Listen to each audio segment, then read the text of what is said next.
क्या आपने कभी सोचा है कि जिस साधारण से दिखने वाले बेलपत्र को हम हर सोमवार महादेव पर चढ़ाते हैं, उसके भीतर साक्षात शक्तियों का एक पूरा ब्रह्मांड बसता है?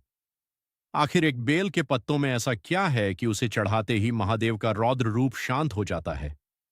स्कंद पुराण में छिपा है वह रहस्य जो बताता है कि बेलपत्र कोई साधारण वनस्पति नहीं बल्कि माता पार्वती के पसीने की बूंदों से जन्मा एक दिव्य कवच है। वीडियो के अंत तक बने रहना क्योंकि आखिरी हिस्सा आपको बताएगा कि बेलपत्र के 3 पत्ते असल में किन 3 महाशक्तियों का प्रतीक हैं। इस अलौकिक गाथा का आरंभ होता है मंदराचल पर्वत से, जहां माता पार्वती कठिन तपस्या में लीन थी। तप की अग्नि इतनी प्रचंड थी कि उनके मस्तक से पसीने की कुछ बूंदें धरती की कोख में जा गिरीं। उन्हीं दिव्य बूंदों के अंश से एक अद्भुत वृक्ष उत्पन्न हुआ, जिसे स्वयं माता पार्वती ने बिल्व वृक्ष का नाम दिया। लेकिन रुकिए, इस वृक्ष की असल शक्ति इसके बाहरी रूप में नहीं बल्कि इसके कण कण में बसे देवत्व में है। स्कंद पुराण के अनुसार बेल वृक्ष की जड़ों में स्वयं माता गिरिजा और राधा रानी का वास है। इसके तने में देवी महेश्वरी निवास करती हैं तो इसकी शाखाओं में दक्षायणी की शक्ति बहती है। यहाँ तक कि इसके पत्तों में माता पार्वती और इसके फलों में साक्षात देवी कात्यायनी विराजती है।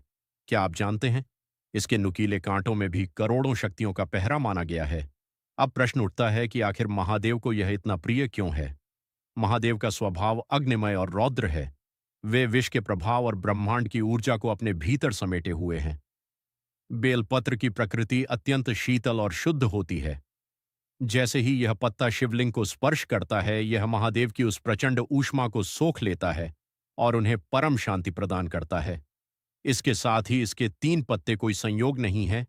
ये साक्षात महादेव के त्रिनेत्र, उनके त्रिशूल और सृष्टि के त्रिदेव ब्रह्मा, विष्णु, महेश के प्रतीक माने जाते हैं। शिव पुराण कहता है कि जो भक्त एक बेल पत्र भी श्रद्धा से अर्पित करता है, उसके 3 जन्मों के पाप ऐसे नष्ट हो जाते हैं जैसे अग्नि में तिनका। यह केवल एक पत्ता नहीं बल्कि भक्त के पूर्ण समर्पण का हस्ताक्षर है। तो अगली बार जब आप बेल पत्र तोड़े या चराएं तो याद रखें, आप प्रकृति का एक अंश नहीं बल्कि साक्षात शक्ति का स्वरूप